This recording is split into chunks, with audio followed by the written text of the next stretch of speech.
Добрий день, мої любі діти!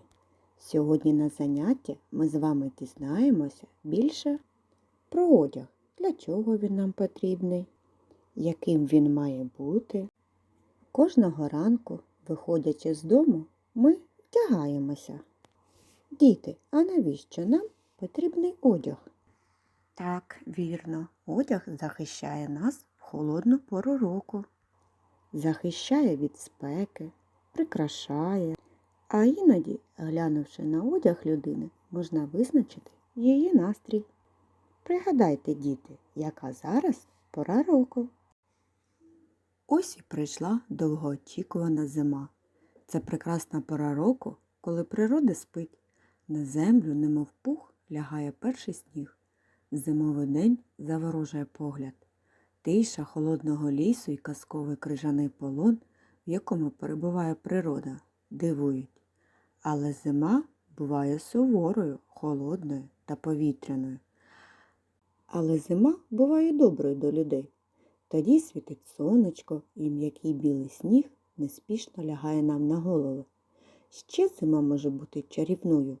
Їй в цьому допомагає сніг і іній. Іній дуже гарний, коли лежить на деревах. Він ніби заковує дерева у крижану сітку. А сніг він чудовий, тому що різний. Білий, срібний, бурштиновий, салатовий. Всі кольори не перерахуєш. Також у зими є подруги – заметілі, завірюха. Вони можуть створювати людям нещастя, але іноді приносять і щастя.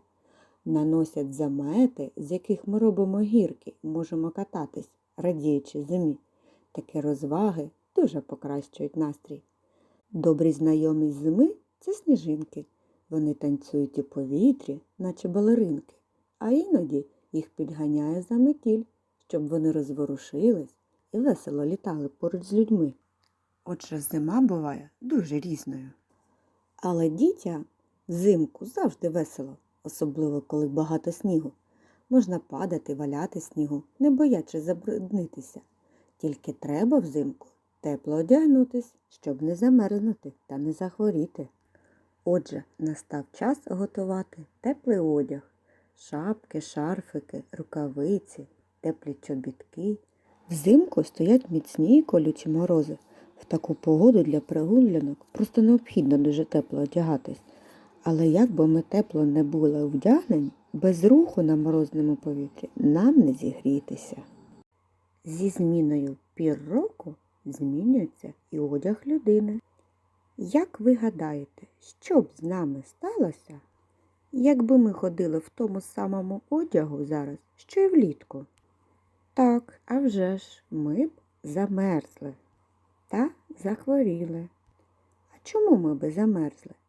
Тому що зараз настала зима, холодна пора року. Сонечко менше гріє, більше світить. Ідуть морози, сніга, дощі. Дні стають коротшими, а ночі довшими. Люди вдягають теплий одяг. Діти, подумайте та скажіть, що вийде, коли ми влітку вийдемо гуляти в теплій шапці та куртки? Так, а вже ж, нам буде дуже спекотно і навіть можна отримати тепловий удар. Отже, в кожну пору року ми одягаємо відповідний одяг до сезону. Влітку вдягаємо який одяг? Літній. Восени вдягаємо осінній. Взимку вдягаємо зимовий одяг, а навесні весняний. А зараз подивіться, дітки, на картинки та назвіть мені групи предметів одним словом. На першій картинці подивіться, що ви бачите. Назвіть це одним словом. Так, молодці, це верхній одяг. Тут ми бачимо і теплу курточку, і пальто, шубу. Подивіться на другу картинку, що ви бачите. Так, молодці, це головні убори. Це те, що ми одягаємо на наші голови. Дивимось наступну картинку. Тут ми бачимо кросівки, туфлі, кеди, босоніжки. Як це все назвати одним словом? Правильно, діти, це взуття. І на останній картинці що ви бачите? Ми бачимо маєчку, булочку. Як цей одяг назвати одним словом? Так, дітки, це нижній одяг або білизна. Отже, дітки, зимовий одяг повинен бути теплим, зручним, який буде захищати нас у різну погоду. Ще, дітки, одяг буває чоловічий, жіночий, дитячий. Тому, щоб було зручно, цікаво і гарно, люди пошили та придумали для різного виду діяльності. Щоб в одному було зручно працювати, а в іншому відпочивати.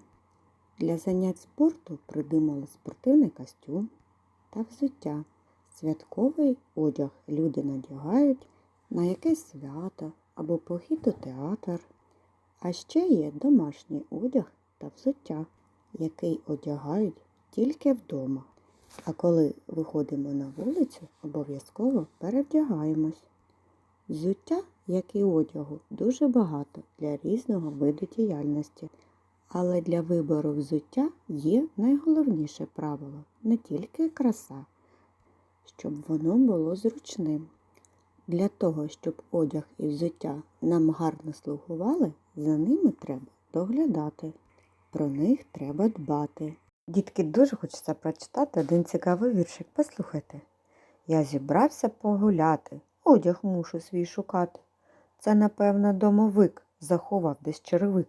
Зникли светр та піджак, не знайду їх теж ніяк. Я з-під ліжка і з куточка витягну свою сорочку. Хто її туди запхав і медом намастив рукав? Ну, звичайно ж, домовик заховав її та втік. В кухні біля табуретки я узяв одну шкарпетку, другу домовик забрав, бо нема, я скрізь шукав. А тепер, дітки, давайте дізнаємось, чи знаєте ви, що з одягом робити і як за ним доглядати. Пограємо у дидактичну гру «Закінчи речення». Прокинувшись уранці, одяг необхідно так вдягнути. Якщо на одязі є гудзики, їх слід застібнути. Якщо є пояс або шнурочки, їх потрібно так зав'язати. Готуючись до сну, одяг слід зняти, скласти та повісити. Щоб одяг нам довше слугував, за ним варто доглядати. Його потрібно берегти. Якщо одяг забруднився, його слід почистити, попрати. Якщо одяг зім'явся, його необхідно так попрасувати. Якщо одяг порвався, його потрібно зашити. Якщо відірвався гудзик, його варто пришити.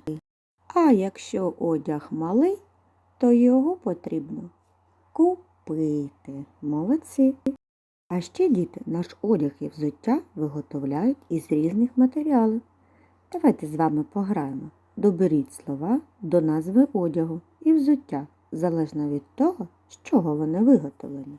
Наприклад, шуба з хутра, хутряна шуба, сукня з шовку, шовкова сукня, куртка зі шкіри.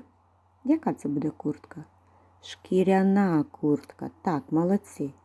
А якщо чоботи з гуми, то це гумові чоботи. Так, дітки, молодці. Я сьогодні дякую вам за увагу. До нових зустрічей!